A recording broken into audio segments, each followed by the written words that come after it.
अस्सलाम वालेकुम। मैं सर सुहेब। लास्ट टाइम हम जो है ह्यूमन रेस्पिरेटरी सिस्टम के बारे में पढ़ रहे थे, जिसमें हमारा एयर पैसेजवे रह गया था, जिसे आज हम कंप्लीट कवर करने वाले हैं। तो एयर पैसेजवे में हमने सबसे पहले देखा था कि ऑक्सीजन गैस जो है किस तरह से हमारे जो है नोज़ के दोनों जो होल होते हैं, जिन्हें नोस्ट्रल्स कहा जाता है, वहाँ से एंटर करती है। और वहाँ से एंटर करने के बाद हमारी जो है नोज़ के बिल्कुल सेंटर वाले हिस्से में, जिसे नेज़ल सैक्स कहा जाता है, वहाँ तक पहुँचती है।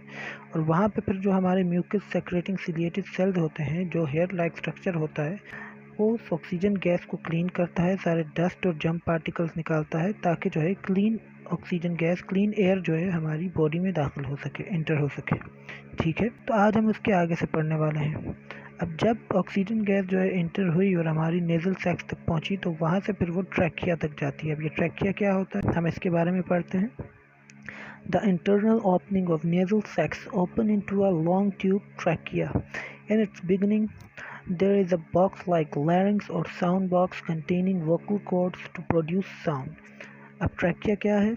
इंटरनल ओपनिंग जो है नेज़ल सैक्स की, नेज़ल सैक्स जो आगे जाके जहाँ ओपन होता है, वो एक लॉन्ग ट्यूब के अंदर ओपन होता है, जिसे ट्रैकिया कहा जाता है। ट्रैकिया कैसी लॉन्ग ट्यूब होती है जिसमें जाकर नेज़ल सैक्स ओपन होता है। ये हम डायग्राम के ज़रिए भी देखने वाले हैं।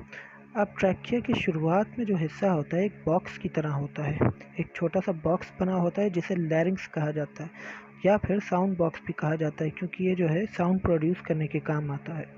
अब लैरिंक्स की जो ओपनिंग है, उसके ऊपर जो है एक कवर होता है, जिसे ग्लोटिस कहा जाता है, जो हमारी नेक्स्ट लाइन में भी लिखा हुआ है। The opening of larynx is known as glottis which has a lid like cover, epiglottis. Opening जो होती है लैरिंक्स की, वो ग्लोटिस कहलाती है, जो कवर होती है किससे? एपिग्लोटिस से। एपिग्लोटिस अब जो है एक कैप की तरह काम करता है ग्लोटिस का, जो उसको कवर करके रखता है।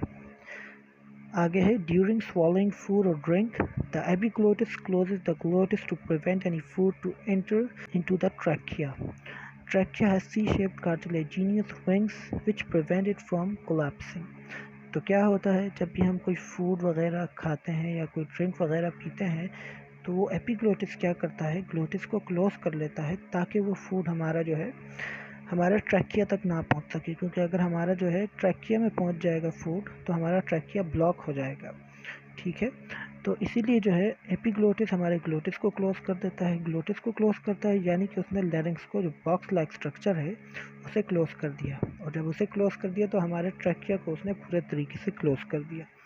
अब ये ऐसा क्यों होता है? ताकि वो फूड जो है हमारे ट्रैकिया में ना जा सके। क्योंकि हम जो फूड खाते हैं, हमारे माउथ से, जैसे ओरल कैविटी कहते हैं, वहाँ से एंटर जब होता है फूड, तो उसके और ऑक्सीजन गैस जब हमारी बॉडी में एंटर करती है नोस्ट्रल्स के ज़रिए, उसके जाने का रास्ता एक ही होता है। लेकिन दोनों की जो है अलग अलग जगह होती है जाने की, लेकिन उन्हें एक ही जो है ट्यूब से जाना पड़ता है। और अगर फूड जो है उस जगह पर चला जाए जहाँ हमारी ऑक्सीजन गैस ने जाना है, तो वो उसे ब्लॉक कर देगा, जो क्या है, ट्रैकिया। और अगर ट्रैकिया ब्लॉक हो गई तो डेथ भी हो सकती है। इसी वजह से ये एपिग्लोटिस क्या करता है, जब जब ऑक्सीजन गैस आती है तब ये ख़ुद को ओपन कर लेता है, लेकिन जब भी कोई फूड वगैरह आता है तो ये ख़ुद को क्लोज कर लेता है। अब क्या होता है, दो रास्ते बने होते हैं। जब फर्स्ट हमारा जो वे है, जहाँ से इन दोनों चीज़ों ने एंटर करना है, फूड ने और साथ ही साथ ऑक्सीजन गैस ने, जब ये उसे पास कर लेते हैं, तो फिर हमारे जो है दो रास्ते बने होते हैं, दो ट्यूब्स बनी होती हैं। एक तो ट्रैकिया होती है, और सेकंड जिसमें फूड ने जाना होता है, उसे एजोफेगस कहते हैं। तो फूड जो है हमारा एजोफेगस में चला जाता है जब एपिग्लोटिस क्लोज होता है। तो फिर फूड जो है अपना रास्ता चेंज करके एजोफेगस में चला जाता है, जहाँ उसे जाना होता है डाइजेस्ट होने के लिए। ठीक है, अभी हम सारा जो है डायग्राम के ज़रिए आगे देखते हैं।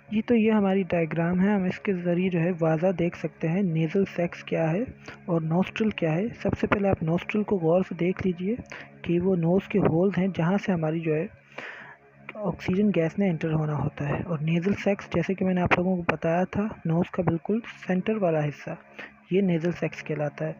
ठीक है, अब यहाँ से नीचे अगर हम देखें तो हमें नज़र आता है, सबसे पहले जो ऑक्सीजन गैस इंटर करेगी तो वो यहाँ पहुँचेगी, जिस जगह को फेरिंक्स कहा जाता है। ये शुरुआती हिस्सा होता है किसका? एपिग्लोटिस से भी ऊपर का। तो यहाँ पर आएगी ऑक्सीजन गैस। और अगर आप नीचे की तरफ से देखें तो यहाँ पे माउथ के ज़रिए हमारे पास एक और रास्ता नज़र आ रहा है। अब इस रास्ते को जो है ओरल कैविटी कहा जाता है, जहाँ से फूड इंटर करता है। ठीक है। अब आगे हम अगर देखें तो एपिग्लोटिस, जैसा कि मैंने आप लोगों को बताया था, यहाँ से आप लोग देखें तो एरो के ज़रिए आपको नज़र भी आ रहा है एपिग्लोटिस, शुरुआती हिस्सा किसका, ग्लोटिस का, और उसके बिल्कुल ही नीचे क्या है, हमारा ग्लोटिस, जो क्या है, एक कवर की तरह है किसका, लैरिंक्स के। और एपिग्लोटिस किसका कवर है, वो ग्लोटिस का कवर है। लैरिंक्स हमारा हमें यहाँ पे नज़र आ रहा है, एक जो है मैंने आपको बताया था बॉक्स की तरह स्ट्रक्चर है बिल्कुल। अगर मैं थोड़ा और जूम करूँ तो आपको समझ आए, बिल्कुल ये एक बॉक्स की तरह स्ट्रक्चर है जो साउंड प्रोड्यूस करने के काम आता है। अब आप लोग देख सकते हैं ऊपर, जैसे मैंने आप लोगों को बताया, दो वेज होते हैं। हमारे नेज़ल सेक्स जो है हमारा ऑक्सीजन गैस आएगा, और हमारा ओरल कैविटी जो ये लिप्स के तरफ से बना हुआ है आप लोगों को नज़र आ रहा है, यहाँ से हमारा जो है फूड एंटर करेगा। और जब ये दोनों चीज़ें ही यहाँ आएंगी तो ये रहा हमारा लैरिंक्स, और साथ ही साथ हमारा उसके साथ है बिल्कुल एजोफेगस, ये रहा, इसका नाम भी लिखा हुआ है साथ साथ, ये दोनों बिल्कुल जुड़े हुए हैं। तो एपिग्लोटिस क्या करेगा, इसको क्लोज कर लेगा ग्लोटिस को, ताकि लैरिंक्स जो है वो भी क्लोज हो जाए, और हमारा ट्रैकिया जो है, ये लॉन्ग ट्यूब, ये लॉन्ग ट्यूब आप लोगों को सामने नज़र आ रही होगी, इसे ट्रैकिया कहा जाता है, ये भी क्लोज हो जाए। ठीक है। और जब जब ऑक्सीजन गैस हमारी जो है नोस्ट्रिल के ज़रिए नेज़ल सैक्स में जाएगी, और वहाँ से फिर फेरिंक्स से होते हुए एपिग्लोटिस तक जाएगी, तो एपिग्लोटिस उसके लिए, ऑक्सीजन गैस के लिए खुद को ओपन कर लेगा, ताकि वो ग्लोटिस और लैरिंक्स से होते हुए हमारी ये जो लॉन्ग ट्यूब है ट्रैकिया, यहाँ तक जाए। ठीक है। उम्मीद है आप लोगों को इस डायग्राम से समझ आ रहा होगा। एजोफेगस ये देखें बिल्कुल साथ इसके जुड़ा हुआ है, एरो के ज़रिए नज़र भी आ रहा है, नाम भी लिखा हुआ है। आगे बढ़ते हैं। तो ट्रैकिया को जो है सी शेप्ड कार्टिलेजिनियस रिंग्स ने जो है प्रोटेक्ट करके रखा होता है। अब ये सी शेप का क्या मतलब है, एक तो देखें पूरा सर्कल होता है, और अगर हम सर्कल को आधा काट दें तो हमारा जो है सी बन जाता है। तो ये सी शेप की होती हैं रिंग्स, जिन्होंने ट्रैकिया को प्रोटेक्ट करके रखा होता है कोलैप्स करने से। कोलैप्स यानी कि टकराने से, जुड़ने से बाकी ऑर्गन्स के साथ, क्योंकि अगर वो टकरा जाए या जुड़ जाए बाकी हमारे ऑर्गन्स के साथ तो वो डैमेज हो सकता है। तो सी शेप कार्टिलेजिनियस रिंग का ये काम होता है। ठीक है। और अगर आप लोगों को ये ट्रैकिया का पूरा समझ नहीं आया तो डायग्राम मैंने अभी बताई है, एक बार मैं आप लोगों को फिर से बता देता हूँ। ट्रैकिया जो है एक लॉन्ग ट्यूब होती है, जिसका जो शुरुआती हिस्सा लैरिंक्स कहलाता है, जो एक साउंड बॉक्स होता है जो साउंड प्रोड्यूस करने के काम आता है। अब लैरिंक्स के ऊपर जो है एक कवरिंग होती है जिसे ग्लोटिस कहा जाता है, जिसके ऊपर एक और कवरिंग होती है जिसे एपिग्लोटिस कहा जाता है। जब हम कोई फूड वगैरह खाते हैं तो, या पानी वगैरह पीते हैं, तो एपिग्लोटिस जो है ख़ुद को क्लोज कर लेता है, जैसे कि हमने डायग्राम में देखा, ताकि जो है हमारा फूड या फिर जो है वाटर हमारे ट्रैकिया तक ना पहुंच सके। और जब ऑक्सीजन गैस हमारी नोज़ के ज़रिए, नोस्ट्रिल्स के ज़रिए एंटर करती है और हमारी जो है एपिग्लोटिस तक आती है, तब ये ख़ुद को ओपन कर लेता है, ताकि हमारी ऑक्सीजन गैस जो है ट्रैकिया तक जा सके। अब जब ट्रैकिया तक हमारी ऑक्सीजन गैस पहुंचती है तो वहां से आगे वो ब्रोंकाई में जाती है। अब ये ब्रोंकाई क्या होता है, हम उसके बारे में पढ़ते हैं। Bronchi, trachea in the centre of the thorax bifurcates into two smaller ducts और ब्रोंकाई। अब ये लिखा हुआ क्या है, ट्रैकिया जो है मजीद दो ट्यूब्स में टूट जाता है, यानी कि दो ट्यूब्स में तकसीम हो जाता है। बाइफरकेट यानी कि दो ट्यूब में तकसीम हो जाता है। थोरैक्स में यानी हमारी चेस्ट में, जिसको क्या कहा जाता है, ब्रोंकाई कहा जाता है। ईच ब्रोंकस, अब देखें फिर ब्रोंकस का वर्ड आया है, जैसे पीछे एल्व्यूलस के बारे में मैंने आप लोगों को बताया था, जब भी एल्व्यूलस की बात हो रही थी तो यानी वो एक सिंगल की बात हो रही थी, एल्वुलाई यानी कि एक से ज़्यादा। अब ब्रोंकस का मतलब है कि सिर्फ एक, और ब्रोंकाई यानी एक से ज़्यादा। ठीक है। ईच ब्रोंकस यानी कि हर एक ब्रोंकस जो है do have C shaped cartilaginous rings, हर एक ब्रोंकस के पास जो है सी शेप्ड कार्टिलेजिनियस रिंग होती है इसकी प्रोटेक्शन के लिए। Bronchus of each side इंटर्स into the respective lung, अब दोनों तरफ से कनेक्ट होती है। जैसे कि आप लोगों ने डायग्राम लंग्स की देखी होगी, दो लंग्स होते हैं हमारे लेफ्ट और राइट में, तो ये दोनों तरफ जो है हमारी ये ट्यूब कनेक्ट हुई होती है, दोनों तरफ से जो है ये इसमें एंटर हुई होती है, किसमें, हमारे लंग्स के अंदर। एक ट्यूब जो है हमारे लेफ़्ट वाले लंग के अंदर होती है और दूसरी जो है राइट वाले लंग के अंदर होती है। तो ये दोनों तरफ से लंग्स में हमारी जो है ये ट्यूब्स एंटर हुई होती हैं। तो as soon as it enters into the lung, it breaks up into many smaller ducts or bronchioles. जब ये जो है हमारी दोनों तरफ से लंग में इंटर की हुई है तो ये मज़ीद छोटी छोटी ट्यूब्स में टूट जाती है, तकसीम हो जाती है, जिन्हें ब्रोंक्यूल कहा जाता है।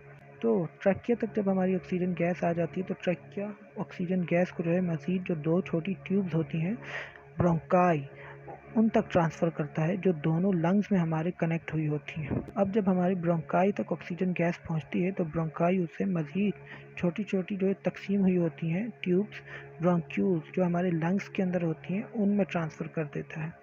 अब ब्रोंक्यूल की हेडिंग हमारी अगली है। Each bronchiole is very thin tube that opens into air sacs और एल्वोलाई। अब ब्रोंक्यूल जो है बहुत छोटी-छोटी ट्यूब्स होती हैं जो डायरेक्टली कहाँ हमारी एल्वोलाई में जाके खुलती हैं। अब जब ब्रोंक्यूल तक हमारी ऑक्सीजन गैस पहुंचेगी तो ब्रोंक्यूल क्या करेगा, उसे एल्वोलाई तक पहुंचा देगा ऑक्सीजन गैस को। और एल्वोलाई हमें पता है कि रेस्पिरेटरी सरफेस होता है हमारा, वो फिर जो है हमारी पूरी बॉडी तक ऑक्सीजन गैस को पहुंचाएगा। अब ब्रोंकाई और ब्रोंक्यूल को हम डायग्राम के ज़रिए देखते हैं। तो जैसे कि आप डायग्राम में देख सकते हैं, अब दो ट्यूब्स हैं। एक ट्यूब जो है एक तरफ लंग में है और दूसरी ट्यूब जो है दूसरी तरफ लंग में है, दोनों तरफ कनेक्ट हुई हुई। आप देखें ये हमारा जो है ट्रैकिया ऊपर लॉन्ग ट्यूब और यहाँ से फिर जो है ये दो ट्यूब्स में तकसीम हो गया, सामने आप लोगों को नज़र आ रहा होगा। तो इन्हें जो है ब्रोंकस यानी कि ब्रोंकाई कहा जाता है। दोनों तरफ है, लेफ़्ट की तरफ भी और राइट की तरफ भी। अब इसके नीचे हम जब देखें तो ये मज़ीद बहुत सारी ट्यूब्स में छोटी-छोटी टूटा हुआ है, इन्हें ब्रोंक्यूल्स कहा जाता है। ठीक है, अब जब ब्रोंकाई तक पहुंचेगी हमारी ऑक्सीजन गैस तो वो वहाँ से ट्रांसफ़र होगी ये छोटी-छोटी ट्यूब्स में जिन्हें ब्रोंक्यूल्स कहा जाता है। और ये ब्रोंक्यूल्स फिर क्या करेंगे, हमारी ऑक्सीजन गैस को जो है एल्वोलाई तक पहुँचाएँगे। तो ये था हमारा पूरा एयर पैसेज वे और रेस्पिरेटरी सिस्टम, किस तरह से जो है ऑक्सीजन गैस एंटर करेगी और फिर जो है वो हमारी एल्वोलाई तक पहुंचेगी और वहाँ से फिर जो है हमारी बॉडी के मुख्तलिफ पार्ट्स तक जाएगी। ठीक है, उम्मीद है आप लोगों को समझ आ गया होगा। कोई भी क्वेश्चन हो तो आप लोग मुझसे पूछ सकते हैं। अल्लाह हाफिज़।